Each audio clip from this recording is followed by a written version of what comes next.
Hello YouTube. So the first video after all my shows. So obviously 4 shows this year, 10 weeks between shows, a long uh, dieting process of 25 weeks. And now I'm looking to compete potentially next year.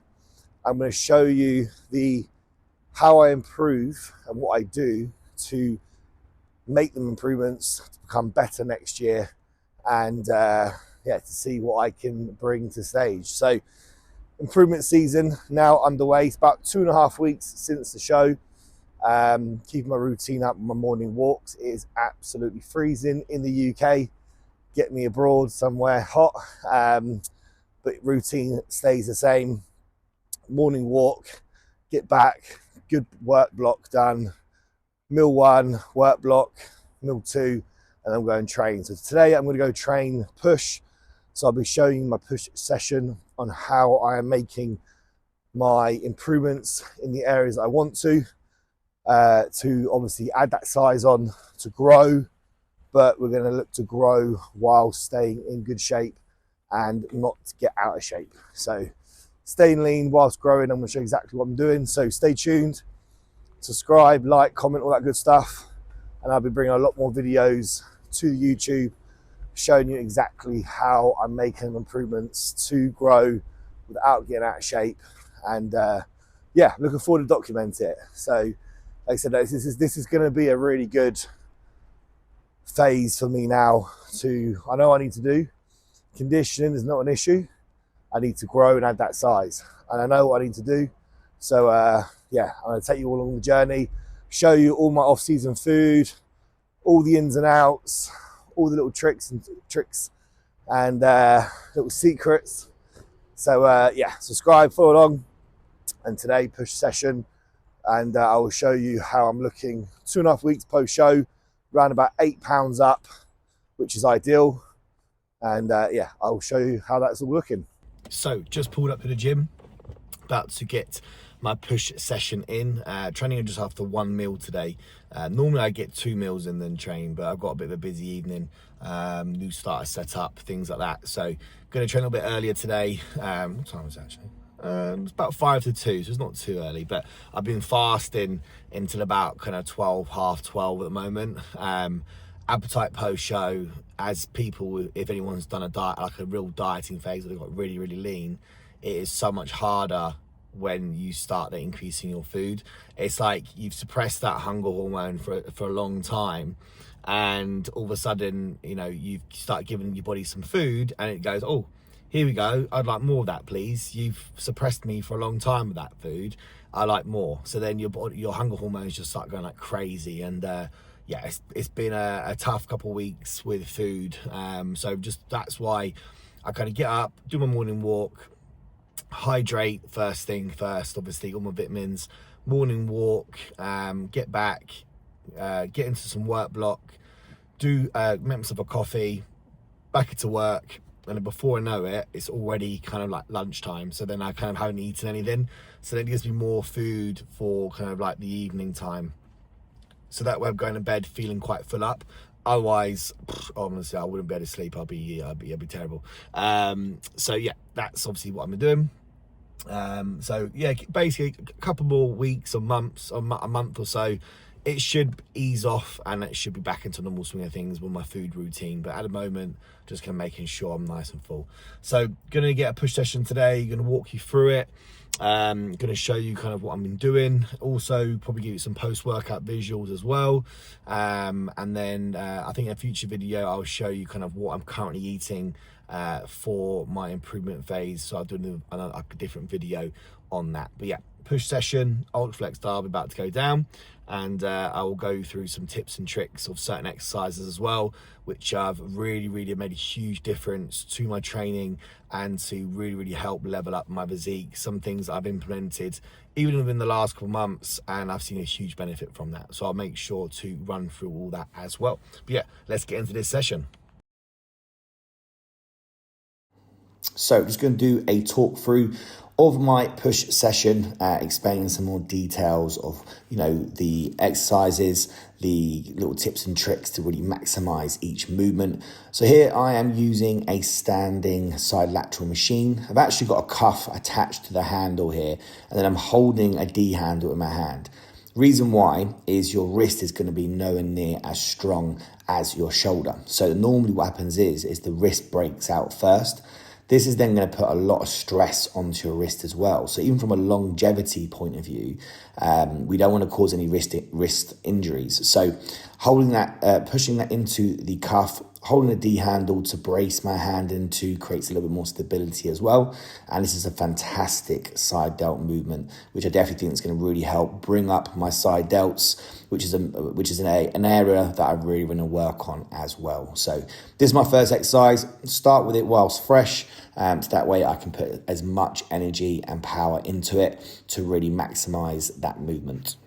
Second exercise, I start with a Smith machine low incline press.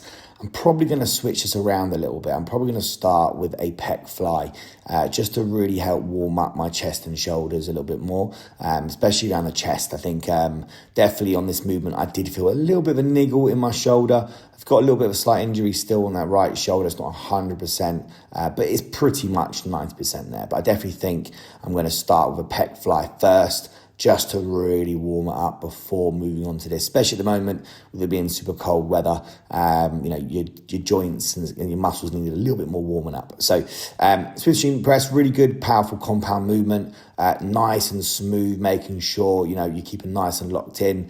This one was a lot heavier than I thought it was going to be. Strength still isn't back up to 100% after post-show. So I felt that a lot. Same with this movement here. This one's a bit more of a neutral grip. So this is going to be working the chest slightly different. It's a slightly higher incline as well. Probably my favorite chest press machine ever. It converges in really nicely. You get such a good squeeze. You can see Balmer there, Matt Balmer. He's a guy who goes to my gym, fucking massive. He's a big old boy. But yeah, making me look tiny. But back to the movement. So nice and smooth. Really owning the weight. One big thing I find a lot of people do is they rush the reps too much. They're really fast on the way down, bouncing out the bottom. And this is then going to cause injuries in your shoulders. This is why I think I got my injury in the first place. So I've had to really strip back my training, and it's made a huge, huge difference. So moving on to the pec fly. Again, a movement that I see a lot of people do a lot of mistakes. So big focus here is just to really focus on driving your biceps together. Don't think drive hands together, think biceps. And as you can see, it's really smooth controlled. Big squeeze there. I'm smooth out of the squeeze. I then do a slight little pause in the stretch to take out any momentum. What I don't want to do is bounce out the bottom of the movement and just kind of use momentum and the kind of, I want to engage the muscle throughout. So a little pause in the flex, a little pause in the stretch, and just make sure that I'm initiating the chest to squeeze rather than trying to, use anything like my biceps or my shoulders or anything like that's going to, take out me from working my actual chest. But yeah, this should absolutely blow up your chest. But I'm pretty sure I'm going to put this first, after the side delt, before the Smith machine press going forward. Just that way I'm fully warmed up. Yes, I might not be then as strong on a Smith press, but I want to be getting most maximum out of the session, and I'm not too worried about trying to chase weight anymore. I used to be quite ego-driven, I think, with my training, and I was like, no, I can't do any less with that. I can't be doing any less with that. And longevity-wise, I'm just going to get injured. Moving on to another lateral movement. What's good about this machine here is the Prime kit. So Prime is really good because you can adjust the kind of resistance profile. So what I've done here is I've made it so it's slightly lighter in that top range. So that way I'm able to still get the full range of motion and still kind of get the height that I want, but it drops off at the top. So basically it's going to be heavier at the bottom to middle and then lighter at the top. That way now my shoulders and stuff are quite fatigued from the kind of the side raise movement at the start and also the pressing movements. I'm still able to kind of get the most out of my shoulders and my side delt. Plus, I want to be working more side delts. It's a movement. It's an area that I want to bring up to get to, some big shoulders, big side delts. So that's why I've got kind of, 2 working sets on a standing single arm and then 2 working sets on the seated prime side raise machine. So everything's been mapped out. Every movement's got a reason. I'm not just going into the session winging it. Everything's got a purpose. Okay. Single arm tricep extension, I find that with my triceps single arm work, I just get such a better connection. Every time I do double arm stuff, I just find my chest takes over. So this way I can really focus on that tricep. So as you can see, elbows tucked in, full range of motion, coming right up, fully contracting, holding that squeeze, and just making sure each rep is smooth, controlled. So that way I'm always kind of feeling that tricep work. By this point, I think this was my last set. So my triceps are already pretty fried. So yeah, that's probably why I didn't get as many reps as I would like to. But normally I like to stick anywhere between 10 to 15 reps on arm work. I find that's when I'm going to get the most connection. But yeah, this is a grinder of a rep, that one. Jesus. So now I've worked the muscle, the tricep in a shortened position. I'm now going to go into a lengthened position. Again, same thing, single arm. So now I'm working the tricep in a lengthened position, focus on a stretch behind my head, big squeeze, and again, smooth, controlled, always making sure that I'm keeping tension on that tricep. Elbow stays tucked in. And you can see I can really I'll go behind my head there. That's really stretching it out.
So that is the session done. That is my push session. Something that I'm probably going to run through the whole for a good probably 4 or 5 months. Really see some progressions on the exercises. But yeah, obviously at the moment strength isn't really there. I'm still kind of on that kind of recovering from the long dieting phase, and obviously currently in a health phase, just kind of clearing the body out, ready then for my next push-up phase, which will probably start in like the early January. I think it's like January 5th I've got it down as, where I'm starting to then push things a lot more and really going for the exercise and stuff. So right now, obviously, still making progress, but yeah, come January will be when the I start to put my foot down and go for it. So but yeah, feeling good. It's nice to have that energy back, bit of body fat back on me. Still obviously relatively lean, but I've got a bit of body fat for a bit of energy. It's obviously really helping. So I've got that oomph back for my training. Whereas probably for the last 6-7 weeks of training, when I was dieting, every session I just didn't want to turn up. Every session was tough. Day to day was just tough, let alone training. I try to say to people, the only way I can describe it was every day was painful. That's like the only way I can describe it. Every day was pain. Like waking up was pain, doing my card, like then my steps, doing, just day to day was so tough. It was, I probably masked it. I made people think it was a lot easier than it actually was. But being stage ready, lean for 10 weeks, honestly, that was a killer. I won't be doing 10 weeks of that lean again. I'll make sure I plan my shows a little bit more efficiently and don't get carried away and think, I'll do another one in 3 weeks. I might as well now. I'm lean. Then 3 weeks are killer. So yeah, going to eat now. Got quite a lot of food to eat still. So I've got a chicken and rice with some, what have I got? Some rice cakes. Then I've got like a chicken potato meal. I've got a cream of rice meal. But yeah, I'll do like a full day of my off-season eating, probably in like a week or two.